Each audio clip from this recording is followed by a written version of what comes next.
I walked into the hospital room. It was chaotic. The transport team ready to go. The critical care nurse in me felt at home. The smells of antiseptic soap and stale air and the sights that deter most from continuing down the hall were what drew me in. I followed closely behind as the team quickly and expertly maneuvered the bed through the corridors and up to the ICU. Only this time I wasn't on duty. This was not my patient. This was my mother-in-law.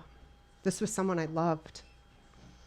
When she was diagnosed with leukemia, I was the first person she called to tell. She asked me to be the one to tell her son, who was a world away, 10 grueling months into a deployment that was supposed to be 15 months long. I had to be the one to tell him her only chance for survival was a bone marrow transplant. His command allowed him to return home early. His first few trying months at home, we spent days and nights trading off, caring for our kids, while the others of us spent nights in the hospital, hours away, caring for his mom. We weren't given any room to breathe as we went from living day by day, unsure if he'd make it home, to this moment where we weren't sure if she would. As staff connected her to monitors and attached tubes and machines to support her failing body, I stayed by her side. Her bone marrow transplant failed her. My husband was at home with our children. This was our turn to be together, where I was needed most, just as she had been there for me so many times before. She was strong, but the odds were against her. Just months earlier, she'd been a source of strength for me more than anyone could ever know. She was there when the bottom fell out from under me when my husband deployed. I'd just left my career to stay home and take care of our children. My youngest just a few months old. My mother-in-law gave me space to mourn, knowing he'll never come back the same, and gain my footing for the months I had ahead. But she was by my side the moment I needed her to be. She was quiet and observant and strong. She offered her time and help no matter the distance or inconvenience it may have brought. Now, she was frail. She was broken. She was beautiful. Now I was taking care of her. Her nurse in the ICU was kind and gentle. He came to bathe her and try to make her more comfortable. At first, when I reached for the supplies he was so delicately preparing, he hesitated to let me help. But he let me assist, removing her gown and changing her soiled linens. We hardly said a word to each other, but I could tell he studied me to see if I knew what I was doing. I'd been a nurse for several years. I didn't tell him this. I used to hate having outside nurses at the bedside. After I prepared the washcloth, making sure the temperature of the water was just right, I asked, would it be okay if I bathed her myself? Without any hesitation, he quickly slipped away, and I started with her face, gently wiping the creases of her closed eyes. Tears had accumulated in the corners, and though she was motionless, her face was not at peace. She was in pain, so was I. The tears welled up in my own eyes. 12 desperate months earlier, when I drove away from the send-off for my husband's deployment with my 4 children, solemn and tearful in the back of the van, I didn't waver. It was my job to stay strong. All I could do was tell them it would be okay. We would be okay. Daddy would be okay. If only I could have convinced myself of that. From the outside, I had it looked like I had it all put together. At least that's what I tried to portray. With most of my friends in different time zones from having just left my own active duty career, and most of my family hours away, it was easy to hide my reality from those who knew me the most. I didn't have to hide from her, though. She would always make me feel like I could let my guard down, and it was only with her that I shared my failures with. She never said anything when the kids would tell her we had cereal for dinner. Again. She never questioned me if I spent days in my pajamas or nights awake, unable to pick myself up off the couch. She just gave me all the support she could. It was all I needed. During this deployment, my husband was part of a detail unlike he'd ever done in his 16 years in the Marine Corps. He and his British counterpart were part of an inspection unit that investigated any vehicular accident that happened on or around many of the military installations in Afghanistan. through war zones. Just weeks into his arrival, he called to tell me he'd be going on a convoy and that he didn't know how long it would be before I'd hear from him again.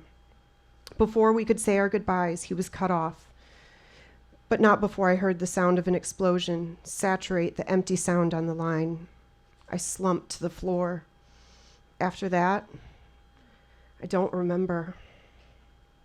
I did remember spending those days waiting. I would barely leave the house. I never slept at night, and when I did, it was fueled by bottles of wine. I just waited.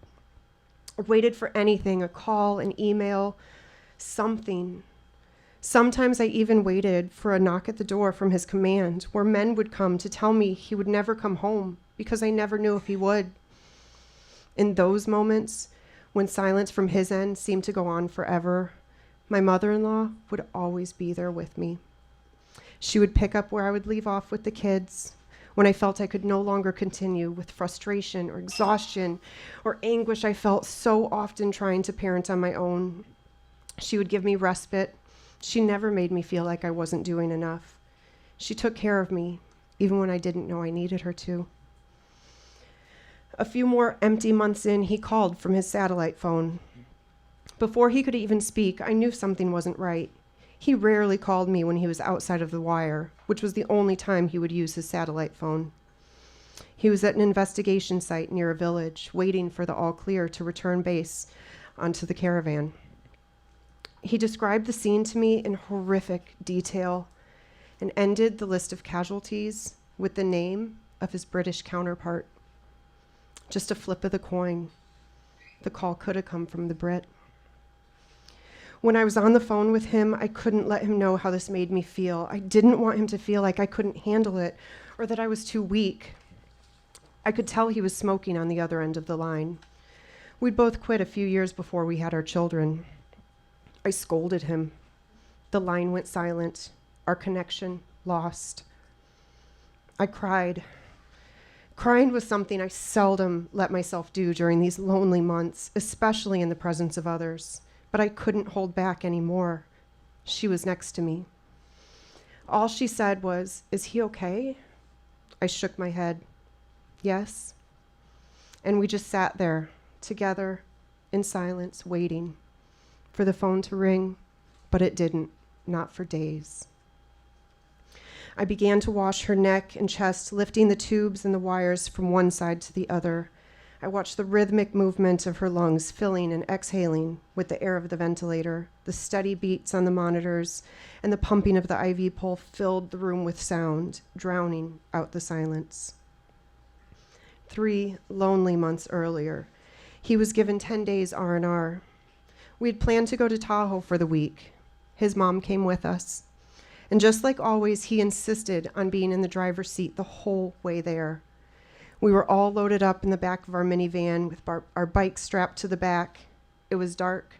The kids were all asleep. There seemed to be nothing but semi-trucks on the road.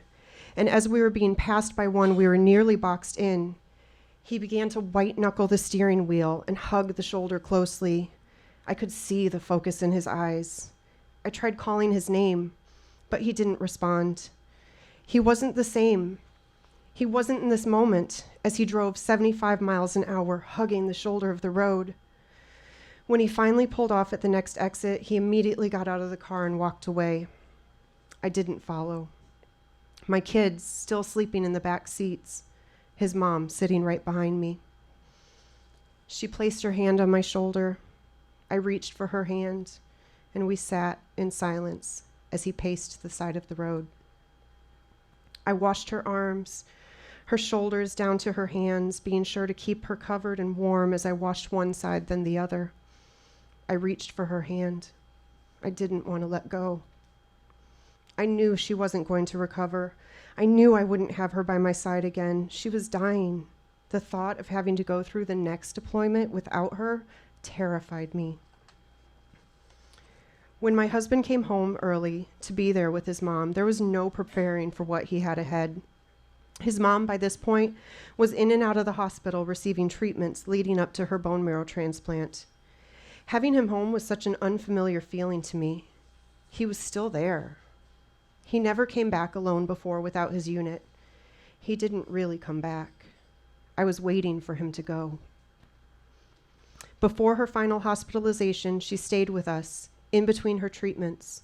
She sat with me as he would get up from the dinner table abruptly and walk away. The noise or movement of the house would seem to be too much for him. She stayed by my side as he walked the streets, trying to find his way home. Even when he did return, he wasn't present. She watched and remained silent and calm as I walked on eggshells, watching every look or movement my husband would make, waiting. When the kids would run and yell and laugh and play in the house, I'd have to stop them or send them outside. I watched those sounds of laughs and screams send chills down his spine. She was the only one I let see our struggles as we tried to regain our footing. She was the only one I could confide in, that I didn't feel like I knew my husband anymore. I didn't know how to talk to my husband anymore. We'd become so disconnected in dealing with our own struggles. He felt like a stranger. I would only share this with her. In the hospital that day, near the very end, by the time I'd finished bathing her, the family had returned. I'd made her as comfortable as I could. I couldn't stay any longer. I had to go back home to my own children so my husband could return to be by her side. She never knew what I had done for her last night I spent with her. She never heard me tell her what she'd done for me, but she would have known it wasn't our way. She died a few days later with just her children by her side. I was at home with my own children by their side. Thank you.